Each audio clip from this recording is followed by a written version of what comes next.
Bonsoir, c'est dimanche et comme tous les dimanches soirs depuis quelques semaines maintenant, je vous propose de revenir ensemble sur les différentes propositions que j'ai pu vous faire via cette page ou via le groupe Facebook Les Promeneurs Lunaires. Donc voilà, je suis à votre disposition pour en discuter via les commentaires et puis je laisse la place à la petite vidéo que je vous ai préparée. Bonne soirée. Faire fondre la glace dans son cœur. Avant d'accueillir la pleine lune et de l'élever au statut de reine des neiges, retournons un peu en enfance. C'est l'occasion de relire le conte d'Andersen, La Reine des Neiges. En voici un résumé. Le diable a fabriqué un miroir magique dont les reflets sont déformés. Dans une petite ville vivent deux enfants. Une petite fille nommée Gerda et un petit garçon, Kay. Tous les deux ont un beau jardin, ils aiment en prendre soin. Un soir d'hiver, Kay, alors qu'il est en train de se préparer pour se mettre au lit, entend un bruit dehors. C'est la Reine des Neiges qui passe comme un bloc de glace. Le petit Kay prend peur et se cache. Le lendemain, les deux enfants jouent dans le jardin. Soudain, deux des petits morceaux de miroir entrent dans l'œil et le cœur de Kay. Ils le rendent dur et indifférent. La nuit suivante, la reine revient et prend Kay avec elle. Son ami Gerda entreprend de le chercher, jusqu'au château de la Reine des Neiges dans le Grand Nord où il est retenu. Dans sa quête, elle rencontre de nombreux personnages, dont la petite fille têtue, des brigands, quelques animaux qui parlent et une magicienne avec un jardin fantastique. C'est en chantant un cantique qu'ils chantaient tous les deux souvent dans leur jardinet qu'elle put faire fondre les morceaux de glace dans son cœur. Ce qu'on nous enseigne comme sont doux certains souvenirs, et comme ils ont cette faculté de mettre du baume sur notre cœur. Se relier à des amis proches, des êtres aimés, des parents, a le pouvoir de faire fondre la glace qui s'est formée, d'hiver en hiver, dans notre âme. Alors osons enlever ces épaisseurs givrées sur notre cœur. Révélons notre sensibilité. Exposons nos vulnérabilités. Faisons remonter à notre mémoire les souvenirs chers de notre enfance. Renouons le contact avec notre enfant intérieur. Amusons-nous des petites choses du quotidien, mettons de la légèreté. Et surtout, savourons et chérissons les liens profonds que nous entretenons les uns avec les autres. Faisons fondre la glace dans nos cœurs et nos yeux, avec des joies toutes simples et partagées. La pleine lune des neiges. Tôt au petit matin brillera la pleine lune des neiges. Cela sera une quasi super pleine lune, c'est-à-dire que tout à l'heure, la pleine lune sera 7% plus grande et 30% plus lumineuse que lors d'une pleine lune classique. Si ce phénomène est lui aussi quasi imperceptible, peut-être en tant que fin observateur lunaire, vous remarquerez ces belles différences. Mais tant pis.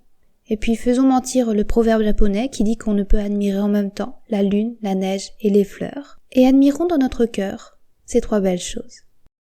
C'est aussi ce que nous apprenons à faire lors de nos promenades lunaires. Comme à chaque pleine lune, je vous invite à enterrer vos souhaits de nouvelle lune dans un coin de votre jardin, dans un petit pot de terre ou bien dans un parc que vous fréquentez régulièrement. Peut-être auriez-vous même à simplement l'ensevelir sous une couche de neige. Symboliquement, nous remettons nos projets à germer à la terre nourricière. En faisant ceci, nous nous détachons de nos attentes trop fortes et laissons le soin à l'univers et la terre de mener à bien nos désirs de la façon et au rythme dont ils l'entendent. Cette pleine lune est aussi la dernière de la saison hivernale. Passé cette pleine lune des défis, qui vous aura peut-être éprouvé ou secoué, nous allons pouvoir lâcher un peu de lest. En effet, la seconde partie de ce cycle, en lune décroissante, nous allons nous attacher à nous libérer de nos blocages et de nos limitations.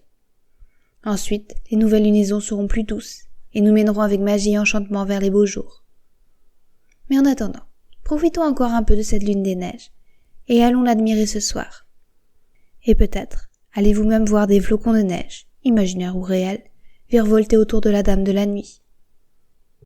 Retrouvez son or. La lune est encore toute ronde et son énergie est bien présente. Vous la sentez sans doute encore autour de vous. Alors pour en profiter et débuter cette semaine avec confiance, je vous invite à placer cette journée sur le signe de l'intuition. En cette lune des neiges, peut-être pourriez-vous trouver plus facilement votre étoile polaire, celle qui guidera vos pas vers le chemin qui vous est destiné. D'ailleurs, des études récentes suggèrent qu'il existe un sens de perception latent et endormi chez beaucoup d'entre nous, celui de trouver le nord. Amusez-vous cette journée en vous promenant à essayer de ressentir où se trouve le nord. Laissez vos sens s'ouvrir au champ magnétique terrestre. Réapprenez cette capacité perdue d'être à l'écoute de vos sensations. Retrouvez la boussole dans votre corps, celle qui sait où se trouve instinctivement le nord et que vos ancêtres utilisaient pour se guider. Tout cela pour vous relier à la boussole en vous celle de votre cœur et de votre âme. Regardez où se porte naturellement votre intuition et laissez-vous guider en vous faisant confiance. Il y a d'autres petits exercices amusants à faire, comme essayer de deviner le nombre de personnes dans un ascenseur avant que la porte ne s'ouvre. Ou bien, posez une question à votre esprit et écrivez dans votre journal avec votre main qui n'a pas votre préférence, ce qui vous passe par la tête. Demandez à votre guide, votre ange ou votre animal totem leur avis sur un problème et surveillez leurs réponses en guettant différents signes. Plume qui tombe, livre qui s'ouvre sur une page qui résonne particulièrement pour vous. Formulez une question avant d'aller vous coucher et regardez si la réponse vous vient en rêve. Ainsi, si vous avez des décisions à prendre en ce jour et que vous hésitez entre deux options, essayez de prendre une grande respiration et à envisager les options en les vivant pleinement dans votre corps. Vous pourrez peut-être ainsi découvrir que la première option vous noue un peu l'estomac, vous fait respirer plus rapidement, tandis que la seconde option vous dessine un sourire sur le visage, vous apporte de la légèreté. Prenez aussi un moment dans la journée pour lire votre liste lunaire et réfléchir sur ce que l'univers a mis sur votre chemin et qui confirme que vous êtes sur la bonne voie et que vous êtes soutenu. Dans la tradition du yoga, l'intuition est reliée au chakra du troisième œil, Ajna. Ajna signifie percevoir, commander en sanskrit. Il est représenté par une fleur de lotus à 96 pétales, 48 de couleur rose, 48 de couleur violet. On lui associe la couleur bleu indigo. Si vous souhaitez faire une séance de méditation sur ce centre énergétique, imaginez une boule de couleur violet ou indigo entre vos sourcils.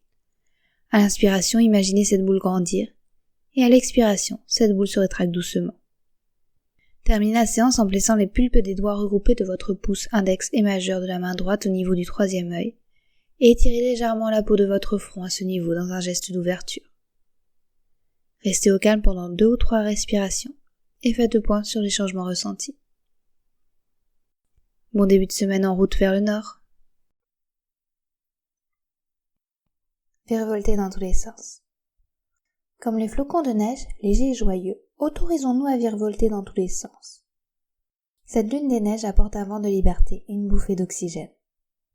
Lorsque j'étais petite, mon père me reprochait souvent de trop papillonner.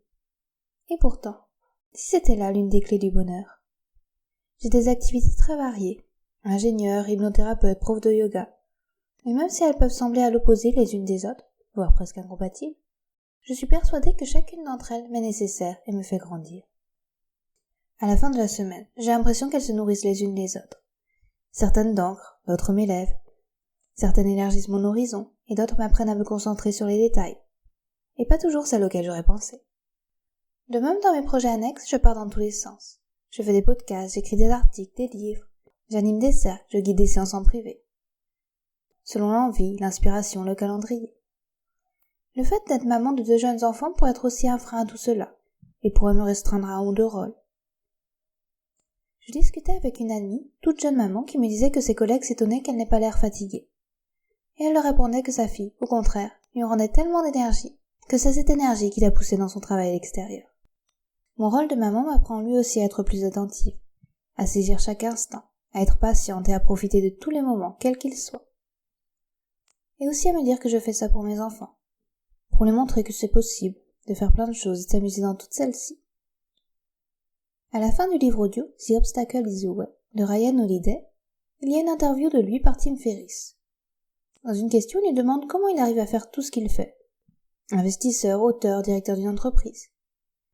Il répond que lorsque l'on fait une seule chose, on devient excellent dans celle-ci. Lorsque l'on en fait 2, on devient très occupé. Mais lorsque l'on en fait 3 ou plus, les bénéfices de toutes celles-ci s'accumulent. On apprend plus rapidement et on évolue vers de belles directions. Un article récemment lu défend la position comme quoi il n'y a pas de temps de qualité. Ce terme un peu culpabilisant parfois lorsque l'on jongle avec une multitude de différents rôles. La vision de Jerry Seinfeld, père de 3 ados, est la suivante. Je crois en l'ordinaire et le banal. Ces gens parlent de temps de qualité. Je trouve toujours un peu triste quand ils disent « nous passons du temps de qualité ». Je ne veux pas de temps de qualité, je veux du temps d'échec. C'est ce que j'aime. Quand vous les voyez dans leur chambre en lisant une BD et que vous les observez pendant 1 minute, ou lorsqu'ils prennent un bol de céréales à 11 heures du soir, alors qu'ils ne sont pas supposés être encore debout. Les déchets, c'est ce que j'aime. J'aime beaucoup cette position, d'accorder à chaque moment sa valeur, de profiter de ses enfants à chaque instant, dans la voiture qui nous amène à l'école, comme lorsque l'on fait un jeu de société tous ensemble. Tous les moments avec vos enfants, avec ce que vous aimez, quand vous êtes au travail ou dans votre activité favorite, et créez de façon égale et à la même importance et valeur. C'est ce que vous en faites et la façon dont vous le vivez qui compte. Alors amusez-vous à partir dans toutes les directions si le cœur vous en dit. Faire son pré-mortem. Parce que la neige peut être aussi traître et que la montagne est dangereuse, soyons vigilants aux dangers que la beauté à couper le souffle des hauteurs nous ferait oublier. Nous ne sommes jamais à l'abri d'une chute, et fermer les yeux sur cette éventualité pourrait nous être fatale et tuer nos rêves. Une expédition vers les sommets ne se lance jamais à la fleur au fusil. Toujours inspiré par la lecture du livre de Ryan Holiday sur le stoïcisme, celui-ci parlait du pouvoir de faire son pré-mortem. On parle souvent de visualisation positive, de la loi d'attraction.